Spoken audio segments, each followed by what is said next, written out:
राष्ट्रदेवाय नमः। सम्माननीय बंधुओं और बहनों, जय हिंद। भारत दर्शन के आज के इस चतुर्थ सत्र में आप सबका हार्दिक स्वागत, वंदन और अभिनंदन। मित्रों, पहले के सत्रों में हमने संकल्प के ब्रह्मण द्वितीय परार्धे और श्री श्वेत वराह कल्पे के बारे में कुछ जानने और समझने का प्रयत्न किया था। आज हम समझने का प्रयत्न करेंगे सप्तमे वैवस्वत मन्वंतरे। तो मित्रों, जैसा कि हम पहले कह चुके हैं कि यज्ञ, हवन, पूजा पाठ, व्रत कथा, जप, अनुष्ठान कुछ भी हो, पर हमारी एकात्मकता और हमारी समरसता से परिपूर्ण जो अत्यंत ही गौरवास्पद संकल्प है, उस संकल्प में जो पद प्रयुक्त होता है सप्तमे वैवस्वत मन्वंतरे, वो भी हमारी अत्यंत प्राचीन और समृद्ध विरासत की ओर इंगित करता है। सप्तमे वैवस्वत मन्वंतरे यानी सातवें वैवस्वत मन्वंतर में, इसका मतलब आज का जो वर्तमान है वह सातवां वैवस्वत मन्वंतर है। इसके पहले 6 मन्वंतर निकल चुके हैं।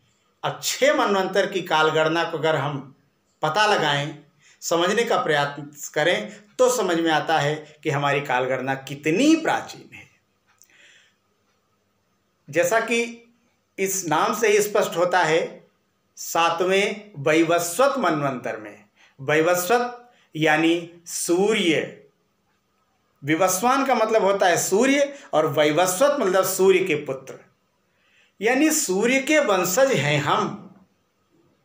जाने कब आ गया कि बंदर थे, बंदर की पूंछ घिस गई, हम जैसा आदमी बन गया, यानी कि बंदर की औलाद हैं हम सब।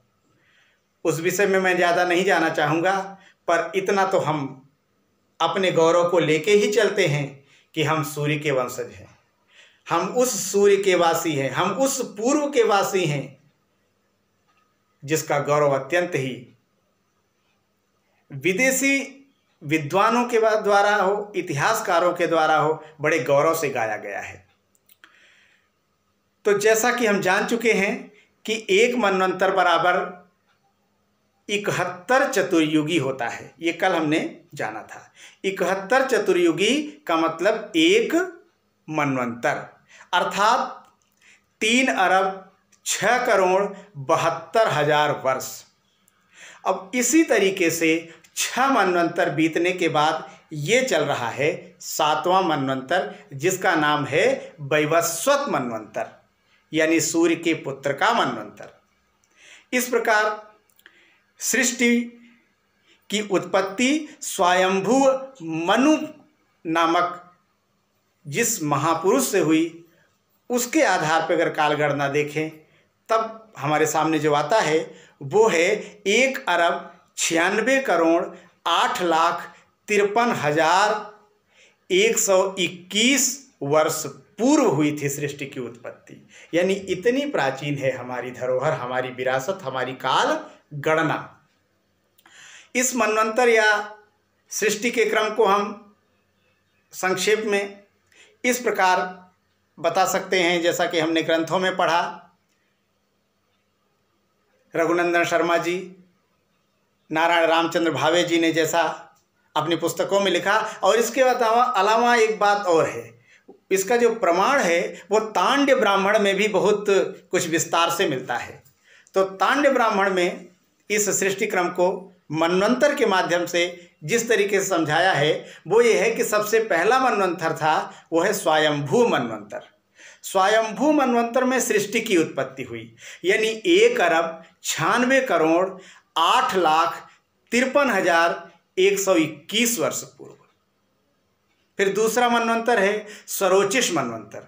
स्वरोचिष मनवंतर में पृथ्वी की उत्पत्ति हुई थी, यानी कि 1 अरब 56 करोड़ 41,43,121 वर्ष पूर्व। तीसरा मनवंतर है उत्तम मनवंतर। उत्तम मनवंतर में चंद्रमा की उत्पत्ति हुई थी, यानी कि 1,34,74,13,121 वर्ष पूर्व। चौथा मनवंतर है तामस मनवंतर। तामस मनवंतर में समुद्र की उत्पत्ति हुई थी। इसकी कालगणना इस प्रकार है: 1,04,06,93,121 वर्ष पूर्व। अब जब समुद्र की उत्पत्ति हुई तब उसके बाद वनस्पतियों की उत्पत्ति हुई, उसको बोलते हैं रैवतक मनवंतर। तो रैवतक मनवंतर है 5वां मनवंतर, इसमें वनस्पतियां उत्पन्न हुई, कदाचित समुद्र में ही सबसे पहले उत्पन्न हुई होंगी।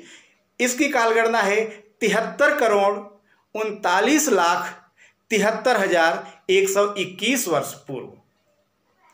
फिर छठवां है चाक्षुष मनवंतर, मतलब समुद्र के बाद वनस्पतियां आई, वनस्पतियां आने के बाद तब जीवन संभव हुआ और तब प्राणियों की उत्पत्ति हुई। तो छठवां जो मनवंतर है वो है चाक्षुष मनवंतर। चाक्षुष मनवंतर में प्राणी उत्पन्न हुए, प्राणियों की उत्पत्ति हुई। इसकी कालगणना देखें तो मिलती है 42,72,53,121 वर्ष पूर्व। और उसके बाद जो अब चल रहा है, यानी कि वैवस्वत मनवंतर, सूर्य के वंशजों का मनवंतर, इसमें मनुष्य उत्पन्न हुआ। इसके बारे में मिलता है कि यह 12,05,33,121 वर्ष पूर्व से चल रहा है, जिसका नाम है वैवस्वत मनवंतर। तात्पर्य यह हुआ कि ब्रह्मा जी के दूसरे परार्ध के श्री श्वेत बराह कल्प के इस 7वें मनवंतर में हम हैं, हमारा वर्तमान है। यानी इतनी पुरातन है हमारी कालगणना, हमारी सांस्कृतिक विरासत, हमारी पहचान और हमारा गौरव। इसी के साथ आप सभी को धन्यवाद। कल फिर मिलेंगे इसके अगले प्रमुख बिंदु के साथ, अष्टाविंशतितमे युग चतुष्के कलयुगे कल प्रथम चरणे के साथ। तब तक के लिए आप सभी स्वस्थ रहें, मस्त रहें। कोरोना नामक महामारी में भी भगवान आपकी सुरक्षा रखे। आप सपरिवार और इस राष्ट्र के साथ स्वस्थ संपन्न रहते हुए, खुशहाल रहते हुए पूर्ण समृद्धि को प्राप्त करें। इसी के साथ सर्वे भवन्तु सुखिनः, सर्वे सन्तु निरामयाः, सर्वे भद्राणि पश्यन्तु, मा कश्चित् दुःखभाग् भवेत्। ओम शांति शांति शांति। जय हिंद, जय भारत, वंदे मातरम।